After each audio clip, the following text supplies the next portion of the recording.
you agree that there was a rebellion in LA. I just want to hear you say January 6th was a rebellion. In what way? You just said so certainly you mean something when you said you agreed that what happened in LA with ICE was a rebellion. You have your own standard for what you meant by rebellion. So clearly that applies to January 6th, doesn't it? In January 6th, was there a foreign government saying that their people were agitating on behalf of? I don't know what you're talking about. That the Scheinbahn represent that like the Mexican residents were doing. They were waving flag. They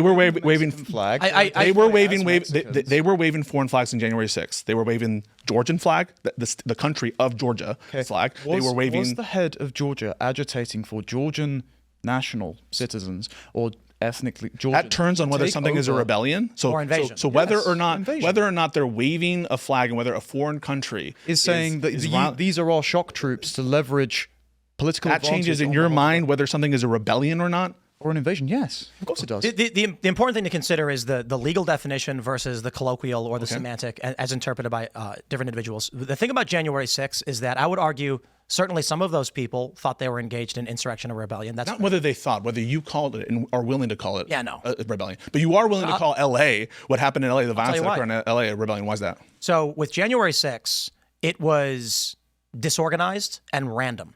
Some of you make this look in your face, but you interrupted me before I can make my point. Yeah, sure. Some of the people who shut up certainly did have the intent to disrupt the electoral vote count.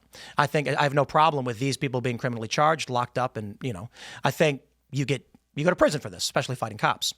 Was there an organized effort to bring people to January 6th for that purpose? It does not appear to be the case. That's why they didn't actually charge anybody under insurrection or anything like that. They charge people of seditious conspiracy, which is a design to indeed bring people there to incorrect. What do you mean? That was specifically among Oath Keepers and Proud Boys, specifically among those. So they were engaged in rebellion, weren't they? Group of individuals. Were they engaged in rebellion? That's actually an argument to be made. I would argue no. Why not? Why were they not engaged in rebellion? Let's roll, baby. Did you see with the ICE riots, where you have the federal law, you have federal government going in specifically to enforce a law, an organized group of people putting out flyers and saying, for the purpose of this, we will come out and engage in violence is different, right? Not everybody in LA engaged in this is the point I'm making. People at January 6th. Not everyone at January 6th did either. Not everyone in LA did either. Exactly my point. Yeah. So when they went and arrested J6ers, and I said they should have been, what's the problem? We're not talking about arrest. We're talking about whether or not something is categorized as a rebellion. You were quite willing, and they did not to call what happened in LA a rebellion for the purpose of deploying law enforcement to put a stop to it. As I would agree with January 6th. Yes, we're in agreement. Oh, so January 6th was a rebellion? No. Okay. This is help me out here. So you're playing a semantic game instead of actually arguing. I think you're playing the game here. I think the game is actually quite simple. In both circumstances, law was invoked to deploy law enforcement to stop a riot. I agree with both circumstances in LA and DC to stop the riots. LA was more organized, and that changes whether it's a rebellion or not. Among the people who organized it for the intention, be it LA or January 6th, they were engaged. Even though they were organized in Jan, I mean, come on, you know that they were organized in Jan 6th. I mean, not just because not everyone is part of the plan. They were people who were organized with a specific seditious So if my purpose. argument is that there were some people on Jan 6th that intended to overthrow, to stop the vote count, most didn't, and there were some people in LA that were intending to stop federal government from engaging in law enforcement, which is, under the law, the same thing, insurrection or rebellion. So in terms of frustrating the federal purpose, so they're the exact same thing. Okay. I'm calling them the same thing. I'm saying law enforcement should have done the same thing, and you're choosing one to be and one not to be. No, hang on. You're saying that what happened in LA was a rebellion, and what happened in Jan 6 wasn't. You're saying that there's a distinction there. I'm saying that there was an organized effort among leftist activists across California. We did not see that as a coordinated effort with January 6th. However, some people on January 6th did have that intent, and if the government were to say, we are going to invoke the same act for the deployment of law enforcement to stop these violent actions, that is acceptable. Yes, we agree on that. So rebellion is a type of prolonged insurrection. Okay, insurrection is the broader term here, and rebellion is a subset of it. And insurrection is levying war against the United States. It's a type of treason, all right? And levying war, and it has four elements to it: an assemblage, a public purpose, the use of force or intimidation, and to frustrate a U.S. law and basically to violate a U.S. law. And so I would because I'm consistent, I would say that there are some things. You're not. And I am consistent in LA that would, under the historical definition of insurrection, qualify as an insurrection. So let's hang on a second. I am consistent though, because I use that historical definition. I don't know what definition you guys are using, which is like somehow a foreign country has some role into whether something is an insurrection. Like, where are you getting that definition from? Invasion. You cited invasion. He pointed out invasion. But Trump did not cite an invasion for his invocation of the National Guard. You said he did. So we should no. I said he cited a statute which includes one of the purposes in it: invasion, rebellion, or inability to. So invasion is included. So let's make something clear. He did not make a finding that on January 6th, a large portion of the people who were arrested and charged did not engage in insurrection, did not engage in rebellion, did not riot, did not fight with police, did not tear down barricades, did not smash windows. There were people who showed up an hour after police had cleared everybody out. The doors were still open. The paths were still clear. I've interviewed some of these people. I have met them. One couple, they were in their late 50s, showed up an hour after everything had stopped, walked up the stairs to open doors, walked in, looking around, shrugged and left, and got convicted and sentenced to 18 months in jail. This is the distinction. What is that? That's a distinction in terms of whether something is an insurrection or rebellion? When we're talking about the whole of January 6th, we can't put a blanket on every single person who was arrested and charged. That's what I'm trying to do. So I want to make sure that's clear then. So you're not I'm not trying to say that everyone who didn't engage in insurrection. I will put it I will put it very simply. There were people who intended to stop the vote count. Many of these people were violent. They should go to jail. They should be convicted. Did they engage in insurrection? It's tough to say because we're talking about two different things. The legal, which is infringing, like under what you understand the legal standard to be. There's a difference between the constitutional, what insurrection is, and when the president can invoke the Insurrection Act. That's the debate we had several months ago, which regular people don't understand the distinction. The Insurrection Act refers to trying to overthrow the governments, right? I'm sorry, the 14th Amendment statement about insurrection. This is what the Supreme Court ruled. However, the Insurrection Act is just when someone is Black Lives Matter wasn't an insurrection under the constitutional test, even though you called it an insurrection. That was under the Insurrection Act, which is the point I'm making right now. Okay. The Insurrection Act is when local law is not being enforced or individuals are stopping the federal government from enforcing law. So why hasn't Trump invoked the Insurrection Act? Yeah, I should. Fuck yeah, okay, but he hasn't. And until he does, don't you think that you need to analyze? Like, you're basically saying that you don't care to analyze whether Trump's actions are legal or not under the current authorities that is a huge leap that is not part of the do you care to analyze whether his actions are legal, or if they're illegal, are you going to say who cares if it's illegal? That's what I'm kind of getting at. Is like, should I even bother? We've already analyzed that they're legal, and they are, and we haven't analyzed, but I'm saying that they're illegal. Bro, Abby Phillips, all the liberals were like, yeah, Trump can do this. Just because Abby Phillips says that doesn't mean that she's right. Come on, man. You're going to trust CNN? Making the point CNN says that the liberal narrative, except for you, is that while Trump can deploy National Guard, so long as they're picking up trash and not enforcing law. It's not true. Gavin Newsom is in court right now. They just had a ruling that what he did in California violated posse comitatus. He won. The latest appeal was that the restrictions are lifted. Hang on. No. It's gone back and forth like 3 or 4 times. The latest was that there was a trial on posse comitatus, and Judge Breyer found that they did, in fact, violate posse comitatus. The latest was that the restrictions were lifted and Trump continued. Breyer himself stayed his own order to let the Ninth Circuit percolate. They're already reviewing it, whatever.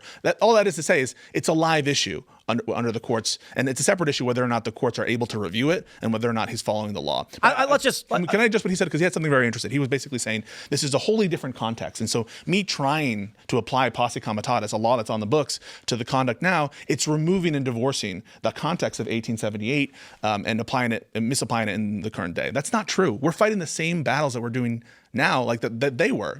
They were having an immigration problem, according to them, in the 1870s too. The first restrictive immigration law they passed was the Page Act in 1875, and there was a great deal of Chinese immigration that was happening that people were pissed about in that era. And so I don't really think that the difference here in context is the immigration pattern. If anything, we're fighting the same separation of powers issues that we're doing today as they were back in the day. So we had this debate a couple months ago. And I know you commented after the fact, and I think this is sophistry on your part and the liberals. During the BLM riots, there's a clip that liberals shared where I said, this is an insurrection. The previous context in the greater form, the long form of what I said was, here's the Insurrection Act. The Insurrection Act says that if local law is not being enforced or that individuals are using violence to stop the enforcement of federal law, that qualifies for the president to invoke the Insurrection Act and send the National Guard. This qualifies as an insurrection in that context. Then when it came to January 6th, the context liberals brought up was that this large body of people that were rioting were trying to overthrow the United States government. It's an insurrection. To which I said, no, they're not trying to overthrow. Most of those people had no idea what the fuck was going on. But where are you getting that insurrection means you're trying to take over the government? That was the argument liberals made under the 14th Amendment. Where are you getting this notion that insurrection only means when you try to overthrow I the literally government? just defined Okay, so that. then why would you ever contest whether Jan 6 was an insurrection? So we'll try this again. Yeah.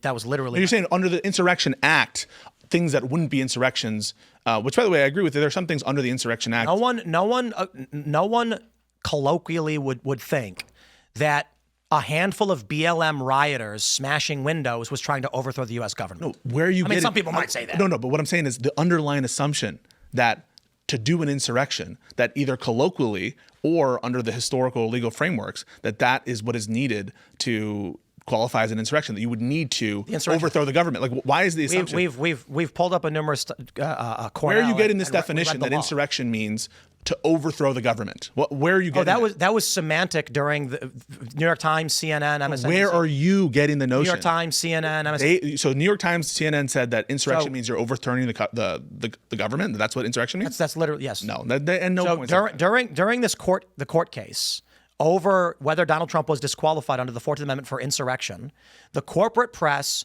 was running the line. Their narrative was, that's why I said it's colloquial or semantic as opposed to the legal. That's why the distinction was that Trump tried to overthrow the U.S. government. And that's what the 14th Amendment meant because of the Civil War. That was the public debate. But the South wasn't trying to overthrow the Washington, D.C. government. I agree. In the Civil War. So if you're saying that they're referencing the Civil War and that they're incorporating the Civil War Hey, don't look at me. This is the debate. No one was arguing that insurrection means you're trying to overthrow the government. And that's the absurd argument that Trump was trying to say. Trump was trying to argue in court saying to be an insurrection, you need to really try to overturn the government. That's what the liberals were saying. No, that's not what the liberals were. Liberals were saying it's a lesser standard than that. That's why they were trying to disqualify. Oh, that's ridiculous, dude. No, the idea that you could disqualify a candidate for being in a BLM riot is the stupidest thing I've ever heard. Hang on, but they. You know what? Wait, hold on. Wait.